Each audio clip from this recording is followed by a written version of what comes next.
नमस्कार साथियों, एक बार फिर से स्वागत है आप सभी का लोधा जी क्लासेस के बीए प्लेटफॉर्म पर।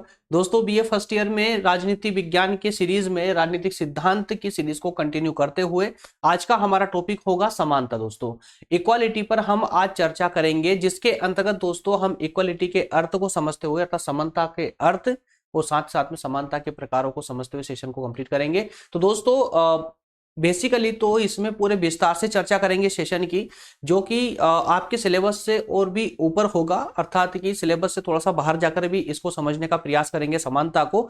लेकिन जो इसके अंतर्गत डाटा मैं आपको प्रोवाइड करूंगा पीडीएफ के रूप में, वो डाटा आपके सिलेबस के अकॉर्डिंग ही होगा, जिससे कि आपको कंफ्यूजन ना हो कि आपको एग्जाम में किस प्रकार से आंसर राइटिंग करनी चाहिए और कौन सा डाटा लेना है और कौन सा छोड़ना है, आपके एग्जाम के पॉइंट ऑफ व्यू से अगर देखा जाए तो क्लियर है। चलिए दोस्तों, तो ये जो आज का सेशन है, आज का सेशन दोस्तों सिर्फ बीए के लिए ही नहीं, सिर्फ बीए के लिए ही नहीं, बल्कि उन सभी दोस्तों के लिए भी है जो अपने ज्ञान को बढ़ाना चाहते हैं। क्योंकि स्वतंत्रता, समानता, न्याय, अधिकार, इन सब की जो हम दोस्तों बात कर रहे हैं, ये कहीं ना कहीं हमारे संविधान में उल्लेखित हमारे जीवन के सबसे अहम जो पार्ट होता है हमारे जीवन का, उससे संबंधित होती है। और इसी कारण से दोस्तों समानता, स्वतंत्रता, समानता, इन सब का वर्णन हमारे संविधान के अंतर्गत सबसे महत्वपूर्ण भाग, जिसे हम भाग 3 के नाम से जानते हैं, और साथ ही साथ में भाग 3 में हम ये भी अच्छे से जानते हैं कि वो मौलिक अधिकारों से संबंधित है। तो अर्थात अर्थ ये हुआ दोस्तों कि भारतीय शासन व्यवस्था में लोकतंत्र को जिंदा रखने के लिए संविधान निर्माताओं ने संविधान में भाग 3 को डाल करके दोस्तों इन सभी व्यवस्थाओं का जो है ये व्यवस्थाएं की है, कौन सी? स्वतंत्रता की, समानता की, ताकि किसी के साथ में किसी प्रकार का कोई भेदभाव आगे चल करके ना किया जा सके। क्लियर है ना? तो दोस्तों, इससे संबंधित ज्ञान को एकत्र करने के लिए समानता क्या होती है और किस प्रकार से हमें इसका अधिकार प्राप्त है, ये सारी जानकारी दोस्तों आज के सेशन से हमें मिलने वाली है। तो दोस्तों, सेशन के एंड तक बने रहें और सेशन को स्टार्ट करें उससे पहले मैं आपको बता दूं दोस्तों कि थोड़ा सा यार इसको ना फॉरवर्ड कीजिए, दोस्तों तक थोड़ा शेयर कीजिए, जिससे कि थोड़े अधिकतम लोग आकर के जुड़े। क्लियर है? क्योंकि जिस तरह से हम क्लास आप लोगों के लिए ले रहे हैं, BA first year, BA second और थर्ड, तीनों के लिए जिस प्रकार की क्लासेस हम लेकर आ रहे हैं दोस्तों, पूरे टॉपिक वाइज टॉपिक आपके सिलेबस के अकॉर्डिंग, किसी भी टॉपिक को हम यहाँ स्किप नहीं कर रहे हैं, एक एक टॉपिक को पूरे विस्तार से यहाँ पर समझाते हुए आगे बढ़ रहे हैं, ताकि आपके पूरे सिलेबस का, आपके सब्जेक्ट का कोई भी टॉपिक छूटे ना। तो दोस्तों, इस प्रकार से पूरे क्रम अनुसार पूरे यूट्यूब पर दोस्तों फ्री क्लासेस के अंतर्गत कहीं पर भी आपको पढ़ने को नहीं मिलेगा। तो दोस्तों, इतनी मेहनत मैं आप लोगों के लिए करता हूं, तो यार इतना तो मेरा भी अधिकार बनता है कि मैं आप लोगों से बोल सकूं कि यार प्लीज क्लासेस को शेयर कीजिए, ताकि अधिकतम लोग जुड़े, तो हमारा भी एक मोटिवेशन बने और पढ़ाने में थोड़ा सा जो है हमें भी थोड़ा आनंद की अनुभूति हो, है ना, कुछ रस हमें भी मिल पाए पढ़ाने में। जब थोड़ा मोटिवेशन होता है तो समझाने में, पढ़ाने में थोड़ा एक अलग ही नजरिया होता है उसका। तो दोस्तों, कोशिश कीजिए, जिस प्रकार से मैं कोशिश कर रहा हूं आप लोगों के लिए, उस प्रकार से थोड़ी सी कोशिश आप भी कीजिए, थोड़ा शेयर कीजिए इसको। आप लोगों से सिर्फ शेयर करने का बोलता हूं, इससे अल्लाह ज्यादा कुछ ही नहीं, है ना। ना कोई सब्सक्राइब, ना कोई लाइक, ऐसा कुछ भी नहीं दोस्तों। आपकी इच्छा है जुड़ के रहिए, नहीं है कोई बात नहीं। आपको अच्छा लगता है तो लाइक कीजिए, नहीं लगता अच्छा मत कीजिए, चलेगा। कमेंट का भी दोस्तों मैं आपको खुला ऊपर देता हूं, सिर्फ सकारात्मक ही नहीं नकारात्मक कमेंट भी आप कर सकते हैं। अगर हमारे सेशन में अगर आपको कोई कमी महसूस होती है, कोई कमी लगती है, तो आपको अधिकार है, आप जो है नकारात्मक कमेंट भी कर सकते हो, उसका भी आपको श्रद्धा पूर्वक ही रिप्लाई मिलेगा। चलिए शुरू करते हैं अपने सेशन को दोस्तों, शुरू करते हैं। जैसा कि आप कंटिन्यूअसली जान ही रहे हैं कि अभी हमारी 4th यूनिट चल रही है, लेकिन इसमें थोड़ा सा नया है आज के सेशन में, ये है कि कल मैंने आपको कल के सेशन में बताया था कि इस 4th यूनिट में हम 4 टॉपिक कवर करने वाले हैं, स्वतंत्रता, समानता, न्याय और अधिकार। लेकिन दोस्तों, कमेंटों के द्वारा आज मुझे किसी अन्य यूनिवर्सिटी में बताया गया है और कि इस 4th यूनिट में जो है इन चारों टॉपिक के अलावा एक टॉपिक हमें और कवर करना चाहिए, और वो कवर है दोस्तों नागरिकता का। ठीक है ना? तो ये ऑप्शनल होगा, अलग से होगा। जिनके सिलेबस में ये 4 टॉपिक है, स्वतंत्रता, समानता, न्याय और अधिकार वाला, वो यहीं तक करेंगे, और जिनके सिलेबस में ये 5 टॉपिक है, ये पांचों कवर करवाएंगे हम यहीं पर। ठीक है ना? तो अधिकार के जस्ट बाद में दोस्तों हम नागरिकता पर भी यहां पर एक सेशन लेंगे। क्लियर है? चलिए अब देखिए दोस्तों, कल ही मेरे पास कमेंट आई थी और मैं आज आप लोगों को ये प्रोवाइड कर रहा हूं। मैं इतना कृतज्ञ हूं अपने कार्य को लेकर के, है ना, मुझे अपनी जिम्मेदारी का पता है। तो यार थोड़े से जिम्मेदार आप भी मेरे लिए बन जाइए, है ना, थोड़ा सा प्रमोट कीजिए, आगे बढ़ाइए, ताकि सेशन में और दम आए। ताकि सभी सेशनों को, सभी सब्जेक्ट की क्लासेस को इसी प्रकार से क्रम अनुसार आपको फटाफट दे पाए, ताकि आपके एग्जाम में आपकी हेल्प हो पाए। और आपके जाने के बाद में जब आप सेकेंड ईयर में चले जाएंगे तो फर्स्ट ईयर में जो नए स्टूडेंट आएंगे कम से कम आपकी वजह से उनका फायदा हो जाए। चलिए शुरुआत करते हैं दोस्तों, शुरुआत करते हैं। स्वतंत्रता, एक्चुअली ये टाइपिंग छूट गई है, स्वतंत्रता नहीं, ये समानता है। इसको ठीक करने के बाद ही आपको पीडीएफ प्रोवाइड करेंगे। क्लियर है? स्वतंत्रता नहीं है ये समानता है। क्लियर है? समानता है ये।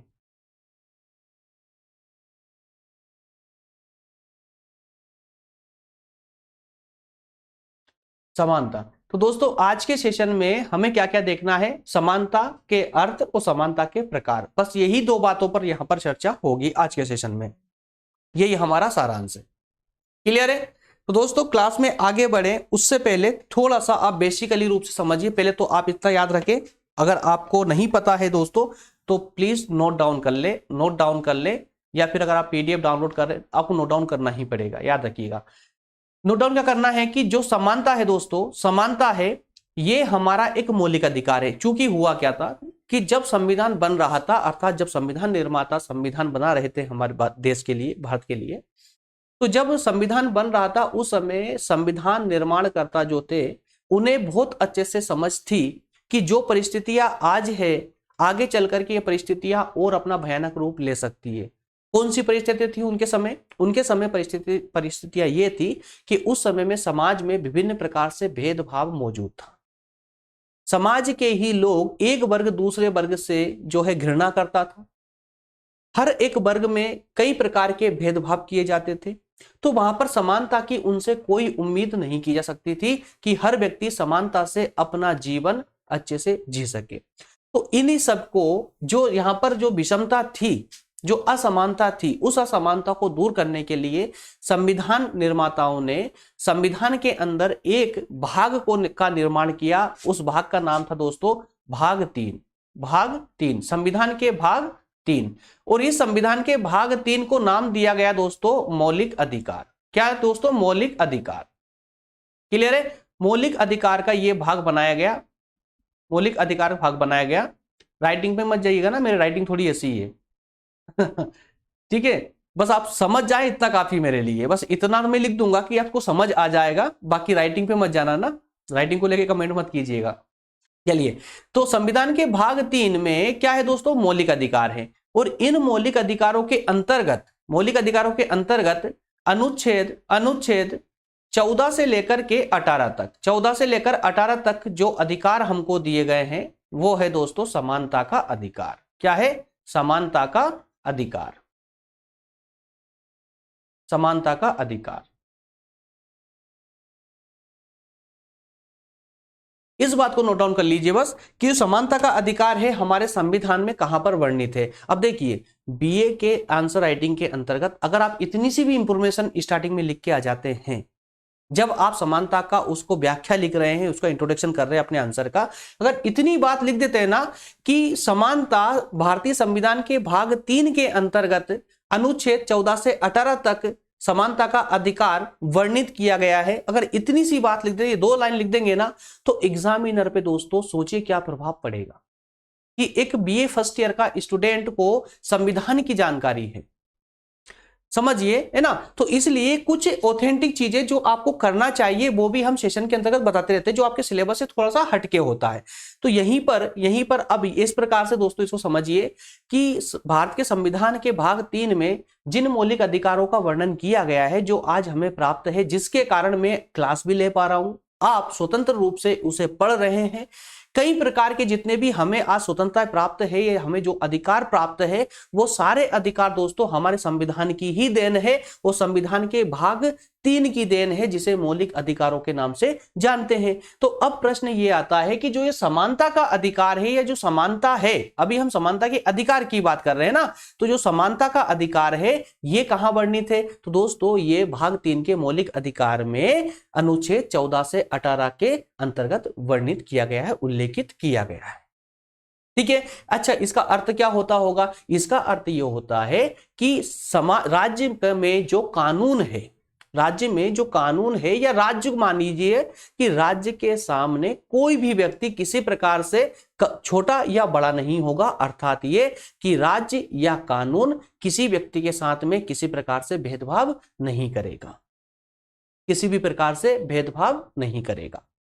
समझिए इस पंक्ति को, है ना। तो कानून के सामने प्रत्येक व्यक्ति समान होगा, चाहे फिर वो दंड देने की बात हो तब भी समान होना चाहिए, चाहे फिर वो अधिकार देने की या उनको सुविधाएं देने की बात हो तब भी समान होना चाहिए। जैसे कि अगर राज्य का कोई भी नागरिक कोई क्राइम करता है, जैसे कि कोई अगर चोरी करता है ना, कोई चोरी करता है, तो अगर कोई मजबूरी में चोरी कर रहा है या जानबूझकर चोरी की गई है, या 1000 रुपए की चोरी हो, या फिर 1,00,000 रुपए की चोरी हो, या फिर किसी गरीब व्यक्ति के द्वारा चोरी की गई हो, या किसी अमीर व्यक्ति के द्वारा चोरी की गई हो, सबके लिए एक समान दंड का प्रावधान होना चाहिए। यहां पर कोई भेदभाव नहीं होना चाहिए कि फलाना व्यक्ति गरीब था या फलाना व्यक्ति जो है निचले वर्ग से आता था, निचली जाति का था, फलाना व्यक्ति ऊंची जाति का था, इसलिए इन दोनों के लिए सजाएं अलग अलग होगी, ऐसा प्रावधान नहीं होना चाहिए, सबके लिए एक समान होना चाहिए। दूसरी चीज जब हम सुविधाओं की बात करते हैं, जब राज्य सरकार जो है किसी भी योजना का निर्माण करती है और योजना लागू करती है अपने राज्य में, देश में, तो उस योजना का जो लाभ है सभी व्यक्तियों को समान रूप से मिलना चाहिए जो उसकी कैटेगरी में आते हो। ऐसा नहीं है, ये तो अभी अभी मध्य प्रदेश ने लाडली बहन योजना निकाली है ना। अब वहां जाकर बोल देंगे कि सर वहां पर तो हमको भी अप्लाई करना, मतलब पुरुष को भी अप्लाई करना है, हमें क्यों नहीं मिलेगी, है ना। तो ऐसा नहीं है, क्योंकि वो महिलाओं के लिए ही की गई है। तो जब महिलाओं के लिए, महिला वर्ग के लिए जो है ये योजना लाई गई है, तो उन महिलाओं में किसी प्रकार का भेदभाव नहीं किया जाएगा कि कोई महिला किस जाति से आती है या कौन महिला किस धर्म को बिलोंग करती है, किस महिला का क्या नाम है ना, छोटी है, बड़ी है, अमीर है, गरीब है, इसका कोई भेदभाव नहीं होना चाहिए। क्लियर है। तो इस प्रकार से एक वर्ग के अंदर कोई भेदभाव नहीं होगा, यही है समानता का अधिकार। ठीक है ना।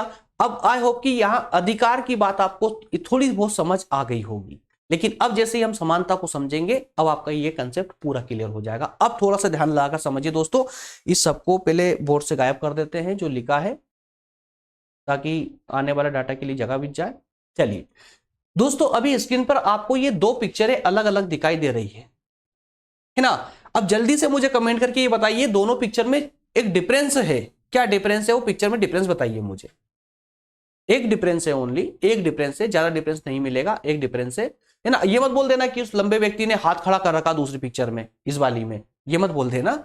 एक डिफरेंस है, ध्यान दीजिए। अभी हम समानता की बात कर रहे हैं, किसी कलर की या छोटे बड़े व्यक्ति की बात नहीं कर रहे हैं। चलिए मैं बता देता हूं, इट्स ओके। देखिए यहां पर पहले दोनों पिक्चरों को ध्यान से देखिए। पहली पिक्चर पर अभी हम आते हैं दोस्तों। अभी हम बात कर रहे हैं समानता की, समानता की बात कर रहे हैं, इक्विलिटी की बात कर रहे हैं, है ना। तो समानता का अर्थ क्या हुआ, समानता का अर्थ क्या हुआ कि राज्य सरकार जो भी दे सबको एक समान रूप से दे। सरकार नागरिकों में कुछ भी बांटे, चाहे दंड बांटे या फिर सुविधाएं बांटे, एक समान रूप से बांटना चाहिए, कोई भेदभाव नहीं होना चाहिए। सामान्य रूप से समानता का यही अर्थ निकलता है, समान रूप से समानता का यही अर्थ निकलता है ना। फॉर एग्जाम्पल, आपको लेकर के एक एग्जाम्पल लेते हैं दोस्तों। ये मान लेते हैं कि आप अगर जैसे किसी कोचिंग संस्थान में जाते हैं, कोई कॉलेज में जाते हैं, ठीक है ना। तो अब कोचिंग ही आए हो, समझ लीजिए इंस्टीट्यूट में आए हो, आप पढ़ने के लिए आए हो, एक समान बेंच रख दिए गए हैं, सभी बेंचों पर बिठा दिया आप लोगों को, सभी स्टूडेंट को एक समान बेंच दे दिए गए हैं, है ना।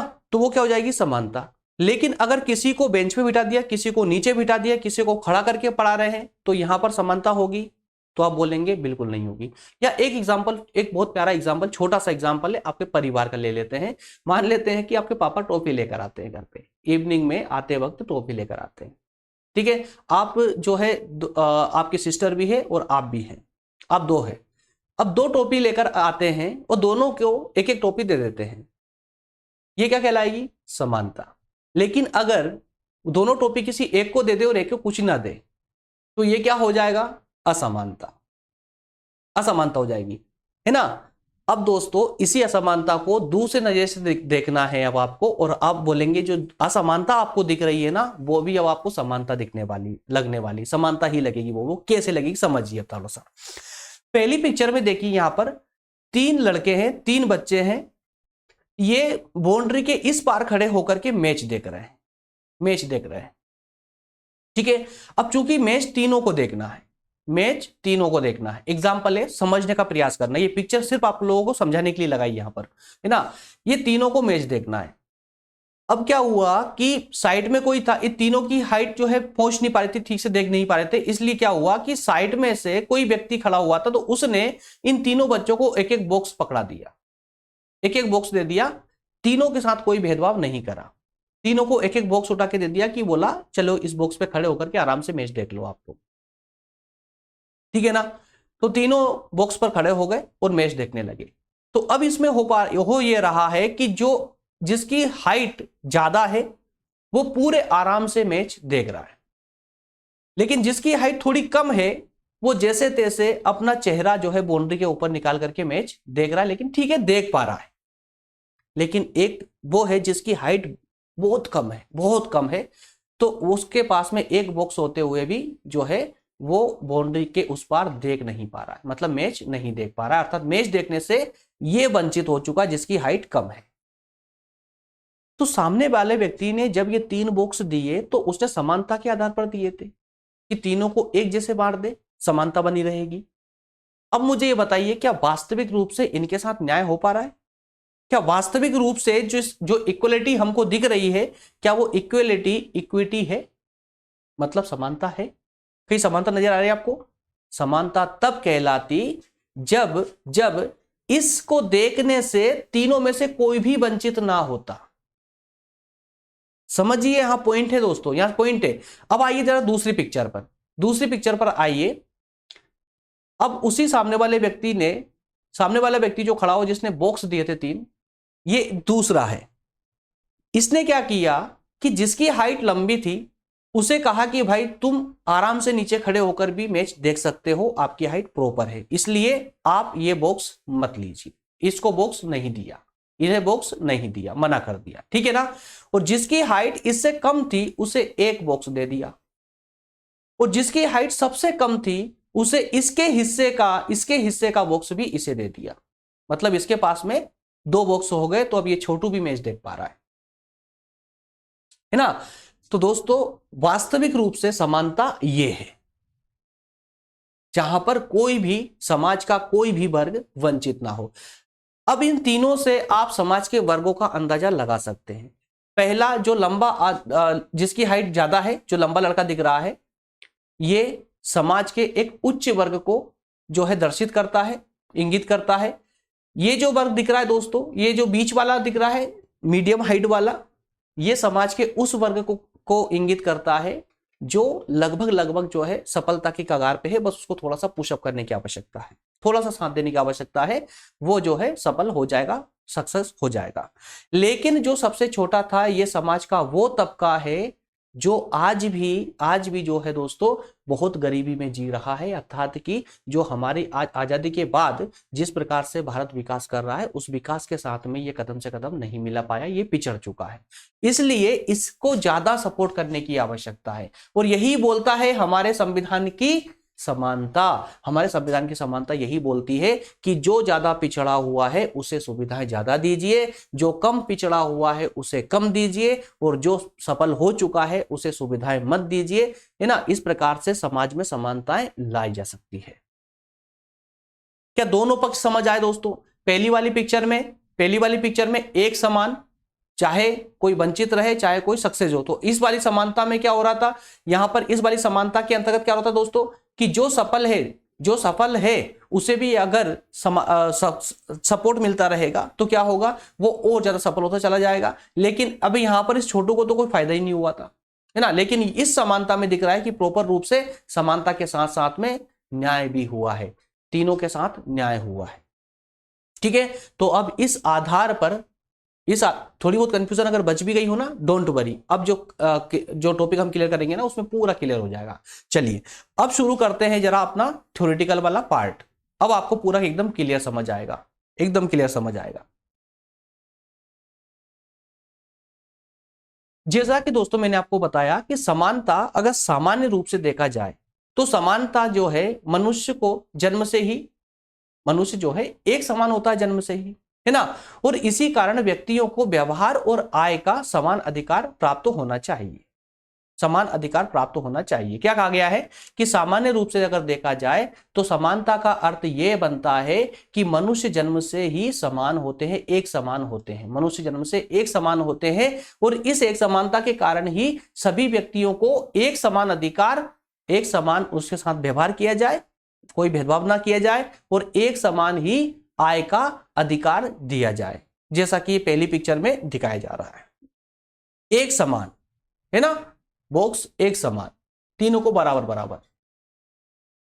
लेकिन जो ये परिभाषित किया गया है, जो ये परिभाषा है, ये पूरी भ्रमपूर्ण है, क्योंकि ये जो समानता की परिभाषा है दोस्तों, ये सही नहीं है, ये उचित नहीं है, ये गलत है। क्यों गलत है? क्योंकि यह समानता का रूप किसी भी प्रकार से नहीं हो सकता है। अगर वर्तमान में देखा जाए या राज्य की दृष्टि से देखा जाए या प्रकृति की दृष्टि से भी देखे तो भी यह गलत ही होगा। क्यों? क्योंकि प्रकृति की दृष्टि से भी सारे व्यक्ति एक समान नहीं होते हैं। तो इस प्रकार के नियम को फॉलो करना सिर्फ मुश्किल ही नहीं बल्कि नामुमकिन है, असंभव है ना। तो समानता का अभिप्राय जो ये बताया गया है ये पूरा भ्रमपूर्ण है। प्रकृति के द्वारा भी सभी व्यक्तियों को एक समान शक्तियां नहीं दी गई है, उनके साथ भी भेदभाव किया गया है। राज्य के द्वारा इस प्रकार की समानता को अपनाना अनुचित भी होगा और साथ ही साथ में ये संभव भी नहीं है ना, संभव भी नहीं है। अगर राज्य भी सभी व्यक्तियों को एक जैसे सपोर्ट करने लग जाए, अभी क्या होता है, सरकार क्या करती है, कोई ऐसी योजनाएं लेकर आती है जो पिछड़े हुए क्षेत्रों को जो है समानता के रूप में लाने के लिए, उनका विकास करने के लिए पिछड़े हुए क्षेत्रों में विशेष योजनाएं लागू की जाती है ताकि उनका विकास हो और वो हमारे कदमों से कदम मिलाकर चल सके, है ना। अब मुझे ये बताइए कि उस पिछड़े हुए क्षेत्र में जो योजना चलाई जा रही है वही योजना अगर किसी बड़े शहरों में भी चला दी जाए जो कि पहले से सफल है, तो बताइए क्या यहां पर समानता हो पाएगी? बिल्कुल नहीं हो पाएगी, क्योंकि शहरों को उस योजना की आवश्यकता ही नहीं है, वो तो पहले से ही सफल है, वो संचालित हो रहे हैं व्यवस्थित रूप से, है ना। तो उसकी आवश्यकता किसको है? पिछड़े हुए क्षेत्रों को। तो इसलिए पिछड़े हुए क्षेत्रों को उस योजना की आवश्यकता थी, इसलिए वहां दी गई है सरकार के द्वारा। तो यहां पर यही बताने का प्रयास किया जा रहा है कि सरकार, राज्य के द्वारा अगर इस प्रकार की योजना को अपनाया जाता है तो ये सिर्फ अनुचित ही नहीं होगा, अनुचित के साथ ही साथ में दोस्तों ये जो है असंभव भी है। सरकार इस प्रकार का कदम नहीं उठा सकती, इस प्रकार कदम नहीं उठा सकती। अब इसको थोड़ा और आगे समझिए। असमानता की, समानता के साथ में असमानता की बात हो रही दोस्तों, तो दो प्रकार की असमानता यहां पर देखने को मिलती है, प्राकृतिक और कृत्रिम। कौन कौन सी? प्राकृतिक असमानता और कृत्रिम मान लीजिए, सामाजिक असमानता मान लीजिए, सामाजिक असमानता मान लीजिए। प्राकृतिक असमानता क्या होती है? प्राकृतिक असमानता, असमानता की बात हो रही है। यहां पर कहने का प्रयास किया जा रहा है कि जब प्रकृति ने ही किसी व्यक्ति को एक जैसा नहीं बनाया है, प्रत्येक प्रकृति के दृष्टिकोण से भी देखा जाए तो प्रत्येक व्यक्ति के साथ में बुद्धि से, बल से और प्रतिभा से यहां पर भेदभाव किया गया है। बुद्धि किसी में ज्यादा, किसी में कम होती है, किसी में बल ज्यादा होता है, किसी में कम होता है, किसी में प्रतिभा ज्यादा होती है, किसी में कम होती है। इस प्रकार प्राकृतिक रूप से ही इनके साथ भेदभाव किया गया है। और जो ये असमानता की यहां पर जो भेदभाव की बात हुई है ना, यही भेदभाव ही तो प्राकृतिक असमानता है, ठीक है ना।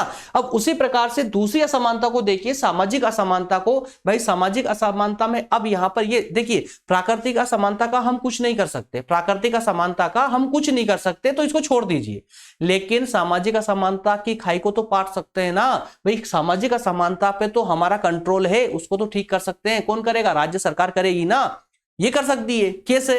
क्योंकि आज समाज का जो वर्तमान स्वरूप है, या कहें कि पिछले कई वर्षों से जो स्वरूप चला आ रहा है समाज का, वो कुछ इस प्रकार का है कि समाज का ऐसा वातावरण बन चुका है कि जो धनी वर्ग है वो धनी ही होता जा रहा है और जो गरीब वर्ग है वो गरीब ही होता जा रहा है। इसके पीछे कारण क्या है? भाई इसके पीछे कारण है समाज में व्याप्त असमानता।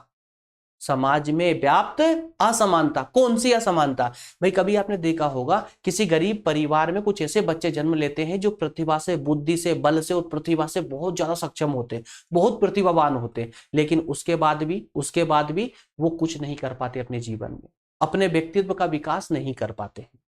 कारण क्योंकि उन्हें जो है सरकार से या राज्य से वो सुविधाएं प्राप्त नहीं हो पाती, वो अवसर नहीं मिल पाते जिन अवसरों को पा करके वो गरीब परिवार के बच्चे जो है सफल हो सकते थे, अपने व्यक्तित्व का विकास कर सकते थे।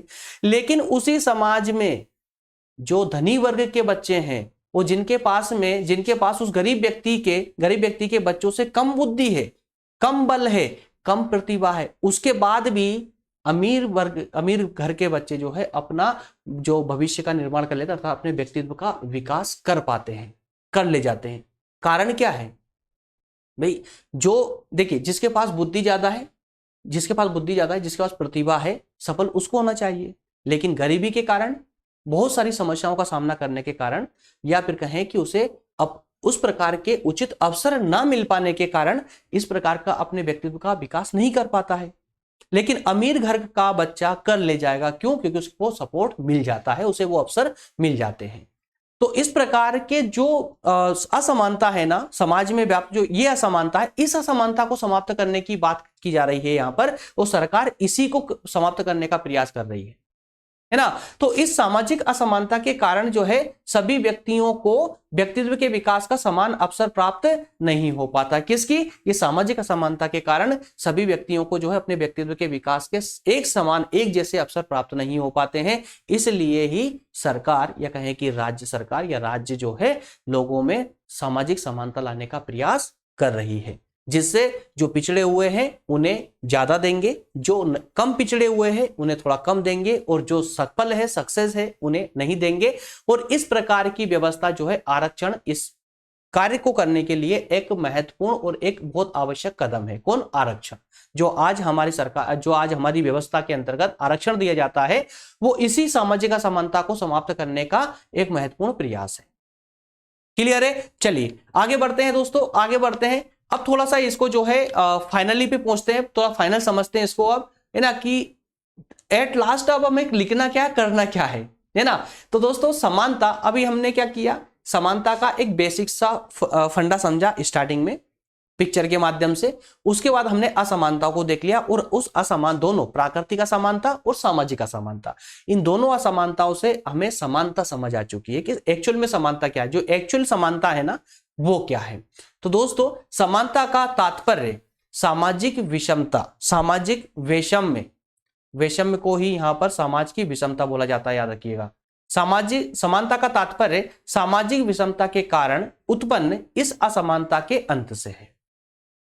ठीक है भाई, समाज में समानता कब आएगी? जब समाज में जो ये विषमता है, जो असमानता है, उस असमानता से जो कारण उत्पन्न हो रहे हैं या उसके कारण से जो भेदभाव किए जा रहे हैं उनको समाप्त कर दीजिए। सिंपल शब्दों में ऐसे समझिए, समाज में जो विषमता है और उस विषमता के कारण जो असमानता उत्पन्न हो रही है, उस असमानता को खत्म कर दीजिए, समानता अपने आप आ जाएगी। ये जो विषमता है समाज की जो ये विषमता है, जिसके कारण गरीब परिवार के, गरीब वर्ग के जो बच्चे होते हैं वो प्रतिभावान होते हुए भी सफल नहीं हो पाते, अपने व्यक्तित्व का विकास नहीं कर पाते हैं। तो उस विषमता द्वारा राज्य सभी व्यक्तियों को व्यक्तित्व के विकास के समान अवसर दिए जाने से समाप्त हो सकती है जो ये विषमता है। दोस्तों अगर राज्य सभी व्यक्तियों को उनके व्यक्तित्व विकास के अवसर अगर प्रोवाइड करे तो इस प्रकार की ये विषमता समाज की समाप्त हो सकती है और समाज में इक्विटी आ सकती है, समानता आ सकती है, जिससे हर एक व्यक्ति या हर एक नागरिक अपने व्यक्तित्व का सक्सेसफुली विकास कर सके। क्लियर है? तो दोस्तों अंततः हम ये कह सकते हैं कि समानता का तात्पर्य ऐसी परिस्थितियों के अस्तित्व से होता है, ऐसी परिस्थितियों के अस्तित्व से, मतलब समाज में ऐसा वातावरण बनाना पड़ेगा जिससे व्यक्तियों को व्यक्तित्व के विकास के लिए समान अवसर प्राप्त हो सके। मतलब समाज में ऐसा माहौल बनाइए, ऐसा वातावरण बनाइए, समाज में ऐसे अवसर उत्पन्न कीजिए जिससे प्रत्येक व्यक्ति को, प्रत्येक नागरिक को अपने व्यक्तित्व विकास के लिए अवसर मिल सके। और इस प्रकार असमानता का अंत हो जाएगा, जिसका मूल कारण सामाजिक वैषम्य या विषमता है। क्लियर हुआ दोस्तों यहां तक का, है ना? तो यही थी हमारी सामाजिक समानता। आई होप कि पूरे बारीकी से, क्योंकि पूरे विस्तार से यहां मैंने आपको समझाने का प्रयास किया है, इसलिए इतना लंबा टाइम भी हो चुका है, जबकि टॉपिक को देखकर लग नहीं रहा था कितना ज्यादा समय लगेगा, बट ये समझाने के कारण ही हुआ दोस्तों। तो अब मुझे बताइए, क्या समानता को अब आप डिस्क्राइब नहीं कर सकते? अब सिर्फ समानता ही नहीं बल्कि असमानता को भी बता सकते हैं। अब समानता के दोनों रूप आप समझ चुके हैं। जो समानता आपको दिख रही थी, जो समानता आपको दिख रही थी, है ना, तो वो समानता और जो एक्चुअल में समानता है, उन दोनों में क्या डिफरेंस है वो बहुत अच्छे से आप समझ चुके हैं। क्लियर है? तो दोस्तों, एक समान वस्तु है, सबको एक जैसे बांट देना समानता नहीं है। समानता वो है कि किसको किसकी आवश्यकता है, आवश्यकता के अनुसार उसको वो वस्तु दी जाए, वही समानता होगी। या समानता, जो राज्य समानता की बात करता है ना, तो यहां पर इसका एक लाइन में ऐसा बोलिए कि आर्थिक संसाधनों का समान वितरण, आर्थिक संसाधनों का उचित वितरण। याद रखिएगा, आर्थिक संसाधनों का समान वितरण गलत हो जाएगा। आर्थिक संसाधनों का उचित वितरण ही समानता को जन्म देती है। आर्थिक संसाधनों का, जिससे कि व्यक्ति उचित रूप से अपनी आय कर सके, आय कमा सके, तो आर्थिक संसाधनों का या आर्थिक साधनों का उचित वितरण ही समानता को जन्म देता है। क्लियर है ना यहां तक का? तो फिर दोस्तों आगे बढ़े, चलिए अब बात करेंगे हम इसके विभिन्न प्रकारों की। 7 प्रकार हम इसमें देखने वाले हैं, 7 प्रकारों पर फोकस करेंगे। समानता का पहला प्रकार है दोस्तों नागरिक समानता। यहीं पर समझते चलिए, अंदर में डाटा, चलिए अंदर देख लेते, थोड़ा सा बता दूंगा मैं आप लोगों को भी, जिससे आपके कंफ्यूजन ना रहे। नागरिक समानता, सामाजिक समानता, राजनीतिक, आर्थिक, प्राकृतिक, धार्मिक और सांस्कृतिक और शिक्षा संबंधी। ठीक है ना? ये 7 प्रकार की समानता है और इन्हीं 7 प्रकार की समानताओं को समझ लीजिए, आपका टॉपिक कंप्लीट हो जाएगा। चलिए एक एक करके इनको समझना प्रारंभ करते हैं। नागरिक समानता क्या है दोस्तों? नागरिक समानता, नागरिक समानता का अर्थ क्या है? नागरिक समानता का अर्थ होता है यहां पर सभी व्यक्तियों को, या कहें कि सभी नागरिकों को, सभी नागरिकों को, यहां नागरिकों की बात हो रही है ना, सभी नागरिकों को कानून के सामने, कानून के समक्ष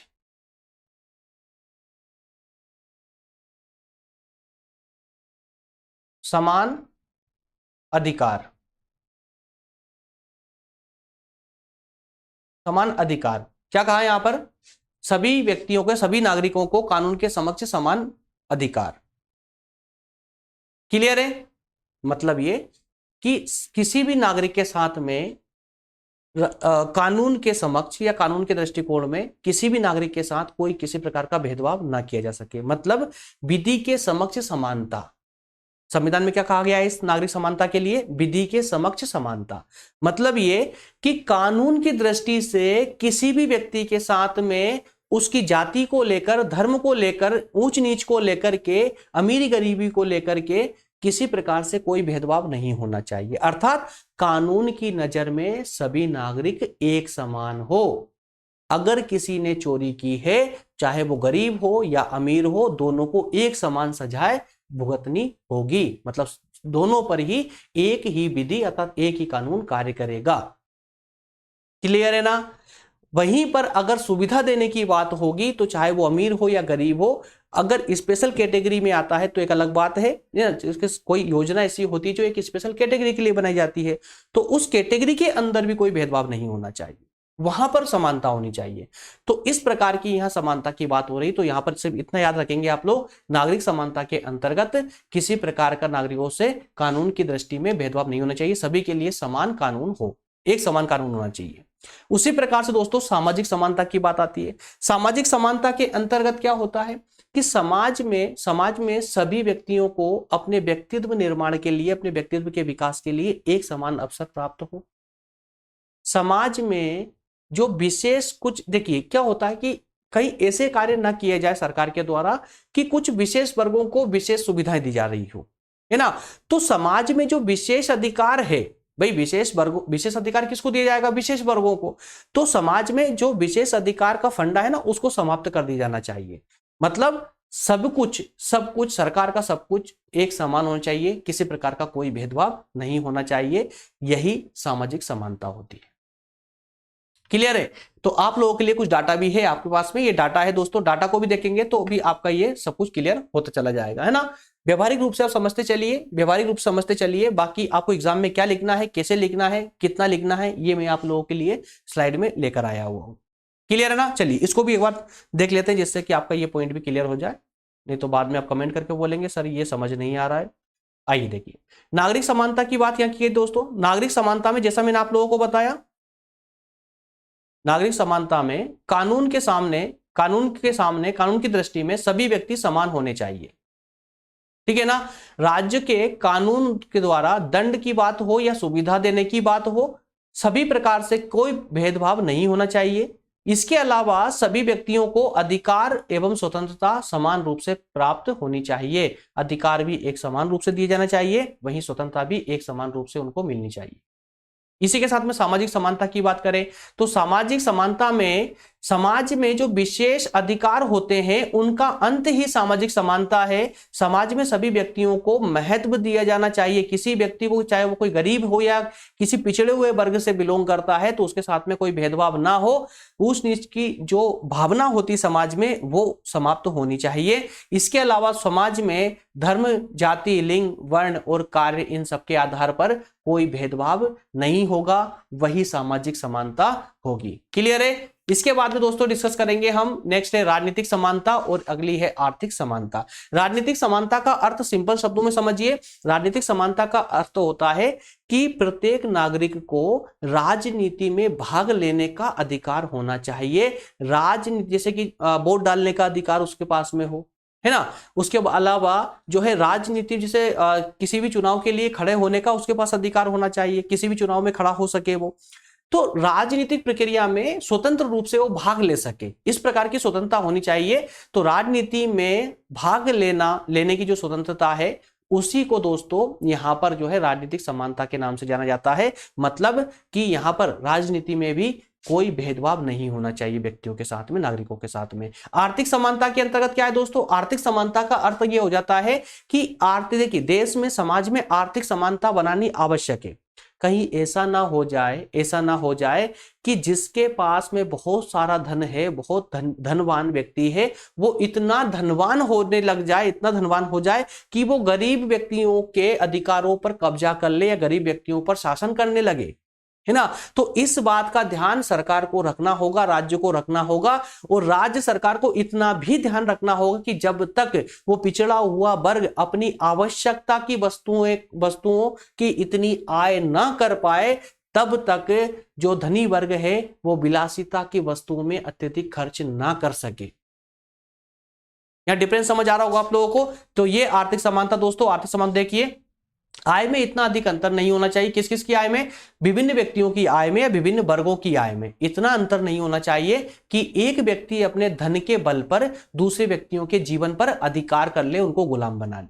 जब तक सभी व्यक्ति जो है अनिवार्य आवश्यकता संतुष्ट नहीं कर लेते, जो उनके जीवन जीने के लिए जो अनिवार्य आवश्यकताएं हैं, उन आवश्यकताओं को जब तक व्यक्ति पूरा न कर ले, तब तक समाज के धनी व्यक्तियों को या धनी वर्ग के व्यक्तियों को विलासिता या आरामदायक साधनों के उपयोग का अधिकार नहीं मिलना चाहिए। इस प्रकार आर्थिक समानता धन के उचित वितरण पर बल देती है। आर्थिक समानता जो है धन का उचित वितरण होना चाहिए समाज में, समान वितरण नहीं, उचित वितरण होना चाहिए। समान वितरण किसका कहा गया था? कार्ल मार्क्स ने कहा था समाज में समान वितरण हो धन का। समान नहीं दोस्तों, यहां उचित वितरण होना चाहिए, है ना। पहले जिसको रोटी नहीं मिल रही उसे रोटी मिलना चाहिए, उसके बाद में जो धनी है वो चाहे फिर वो पैसा कहीं भी खर्च करे, कोई प्रॉब्लम नहीं है। लेकिन ऐसा नहीं होना चाहिए कि हमारे समाज का एक वर्ग को ठीक से खाना पहनना ही नहीं मिल पा रहा है और दूसरा एक ऐसा वर्ग भी है जो विलासिता के सामान में इतना अधिक धन खर्च कर रहा है कि उस धन के 10-20 हिस्से से जो है उस जो निर्धन वर्ग है उसकी रोजी रोटी चल जाए। तो इतना डिफरेंस नहीं होना चाहिए। और इसका ध्यान किसको रखना पड़ेगा? राज्य सरकार को। क्लियर है? नेक्स्ट है दोस्तों, अगला प्रकार है प्राकृतिक समानता।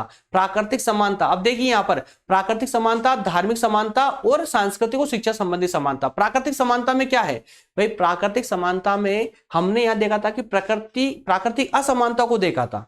वहां पर क्या था? अब यहां कंफ्यूज हो जाएंगे, इसलिए मैं आपको पहले असमानता बता रहा हूं, वापस से याद दिला रहा हूं आपको। प्राकृतिक असमानता में हमने क्या देखा था कि प्राकृतिक रूप से व्यक्ति समान नहीं होते हैं। क्यों? क्योंकि किसी के पास बुद्धि ज्यादा होती है, किसी के पास कम होती है, कोई जो है प्रतिभावान निकल जाता है, कोई नहीं निकल पाता, किसी के पास शक्ति ज्यादा होती है, किसी के पास कम होती है। ये होता है ना इस प्रकार से। लेकिन आधारभूत रूप से तो प्रत्येक व्यक्ति समान ही है। आधारभूत रूप क्या भाई? बॉडी जो स्ट्रक्चर है हमारा, सभी व्यक्तियों का यही स्ट्रक्चर होता है ना। सभी के 2 हाथ होते हैं, 2 आंख होती है, 3 नाक होती है ना? एक ही नाक होती है, ठीक है ना? ठीक है, ये चेक करा था आप, अभी सो तो नहीं गए, ठीक है ना? तो जितने शरीर के अंग है, हर व्यक्ति को प्राकृतिक रूप से उतने ही अंग मिलते हैं। एक व्यक्ति के जीवन में व्यक्ति सांस लेता है ना? तो सभी व्यक्ति सांस लेते हैं, कोई एक स्पेशल तो नहीं लेता है। तो इस प्रकार से हम कह सकते हैं कि जो आधारभूत पक्ष है प्रकृति का, उस आधारभूत पक्ष पे या आधारभूत रूप से हर व्यक्ति समान होता है प्राकृतिक रूप से। तो ये समानता, राज्य के द्वारा इस समानता का भी ध्यान रखा जाना आवश्यक है। धार्मिक समानता की बात करें तो भाई सभी धर्म सर्वधर्म समभाव, क्या एक लाइन में सर्वधर्म समभाव, सिर्फ एक शब्द है ये, सर्वधर्म समभाव। और जहां पर सर्वधर्म समभाव की भावना होती है वही धार्मिक समानता कहलाती है या धार्मिक स्वतंत्रता कहलाती है। याद रखिएगा, सर्वधर्म समभाव मतलब ये कि राज्य के द्वारा किसी भी धर्म के साथ कोई भेदभाव नहीं किया जाना चाहिए। राज्य का कोई एक धर्म ना हो, बल्कि वो सभी धर्मों को समान भाव से देखे। अगर एक धर्म को सपोर्ट कर रहा है तो राज्य का दायित्व बनता है कि वो सभी धर्मों को सपोर्ट करे। अगर वो एक धर्म को नकार रहा है तो वो उस राज्य का दायित्व है कि वो सभी धर्मों को नकारे। अर्थात ये कि अगर एक धर्म के लिए विशेष कृपा करेगा राज्य तो फिर वहां धार्मिक समानता नहीं होगी। सभी धर्म समान होने चाहिए राज्य की दृष्टि में, ठीक है ना? तो प्रत्येक व्यक्ति को अपनी इच्छा के अनुसार किसी भी धर्म का या अपने धर्म का आचरण करने की स्वतंत्रता होनी चाहिए। और प्रत्येक व्यक्ति को अपने धर्म के अनुसार आचरण करने की जो स्वतंत्रता होती है वही यहां धार्मिक समानता कहलाती है। क्लियर है यहां तक का? सांस्कृतिक और शिक्षा संबंधी अधिकार समानता। तो दोस्तों सांस्कृतिक और शिक्षा संबंधी से क्या, पहले शिक्षा संबंधी समझ लीजिए भाई। शिक्षा संबंधी क्या कि यहां पर जो है जो अनिवार्य शिक्षा की बात यहां पर हो रही है दोस्तों, तो अनिवार्य शिक्षा में अनिवार्य शिक्षा के लिए जाति, धर्म, वर्ण, लिंग इन सबके आधार पर कोई भेदभाव नहीं होना चाहिए। कोई भेदभाव, जो राज्य शिक्षा प्रोवाइड कर रहा है राज्य की सरकार जनता के लिए, उस शिक्षा व्यवस्था में किसी के साथ कोई भेदभाव नहीं होना चाहिए, है ना? वो संस्कृति की बात आती है दोस्तों, संस्कृति की बात आती है तो इस पूरे देश, पूरे राज्य में जितने भी वर्ग है या जितने भी धर्म है या जितनी भी जातियां हैं, उन्हें अपनी वेशभूषा, अपना खान पान, अपने धर्म, अपनी संस्कृति, इन सबको बनाना, इन सबको संभालना, इसके प्रति आचरण करना, इन सबकी स्वतंत्रता होनी चाहिए, इसका अधिकार होना चाहिए। किसी के साथ कोई भेदभाव नहीं होना चाहिए, चाहे वो बहुसंख्यक समाज हो चाहे वो अल्पसंख्यक समाज हो, सभी को सरकार एक ही चश्मे से देखे, ये बहुत आवश्यक है, ठीक है ना? अन्यथा क्या होगा कि बहुसंख्यक समाज की जो संस्कृति है वो संस्कृति पूरे देश में फैल जाएगी, और जो अल्पसंख्यक समाज है, जो मुट्ठी भर लोग हैं बेचारे, उनकी संस्कृति तो पूरी तरह समाप्त ही हो जाएगी, है ना? और चूंकि एक मनुष्य जो है एक सामाजिक प्राणी है, और जब जन्म से लेकर जन्म से ही उसने एक समाज में जन्म लिया है, एक संस्कृति, एक विशेष संस्कृति के अंदर जन्म लिया है, तो पूरे बचपन से उस संस्कृति को फॉलो करते आ रहा है, तो संस्कृति को बीच में छोड़ नहीं सकता। वो संस्कृति छूटेगी तो वो आधा समाप्त तो हो चुका होगा, उसकी भावनाएं मर चुकी होगी, है ना? इसलिए हम ये नहीं कह सकते या कहें कि राज्य जो है ऐसा नहीं कर सकता कि किसी की संस्कृति पर कोई अटैक करे, कोई उसे दबाने का प्रयास करे और राज्य चुपचाप देखता रहे, ऐसा नहीं होना चाहिए। अर्थात ये कि प्रत्येक व्यक्ति को यह अधिकार हो कि वो अपनी भाषा, लिपि और संस्कृति को बनाए रखे और इसका अधिकार उसे राज्य से मिलना चाहिए। क्लियर है? चाहे वो बहुसंख्यक समाज हो चाहे वो अल्पसंख्यक समाज हो। आई होप क्लियर होगा यहां तक का। ठीक है ना। तो दोस्तों अब हमने समानता के अर्थ पर भी बात की है, समानता के अर्थ पे डिस्कस किया, समानता के अर्थ के बाद में समानता के विभिन्न प्रकारों को देखा।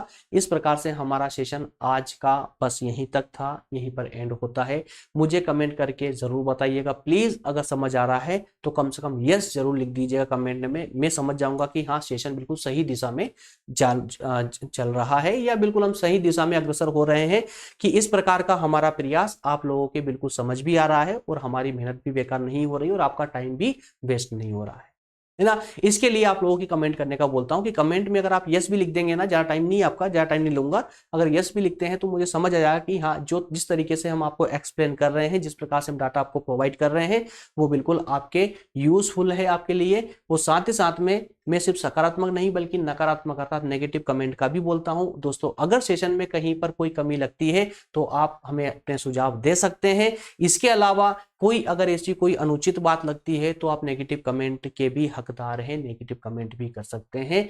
ठीक है ना। बस आप लोगों की प्रतिक्रिया हमें चाहिए, चाहे वो सकारात्मक हो चाहे वो नकारात्मक हो, बस आप अपनी प्रतिक्रिया दीजिए कि हम जिस प्रकार से आप लोगों के लिए कार्य कर रहे हैं वो किस हद तक आपके लिए उचित है और किस हद तक आपके लिए उपयोगी है। जरूर बताइएगा कमेंट के माध्यम से। मिलेंगे नेक्स्ट सेशन में दोस्तों। अगला सेशन जो होगा हमारा, अगला सेशन दोस्तों हमारा एक्चुअली न्याय पर होगा। समानता यहाँ पर भी टाइपिंग में छूट गया एक्चुअली, है ना। तो समानता नहीं बल्कि न्याय होगा, नेक्स्ट सेशन न्याय होगा। क्लियर है। चलिए मिलेंगे नेक्स्ट सेशन दोस्तों। थैंक यू, धन्यवाद।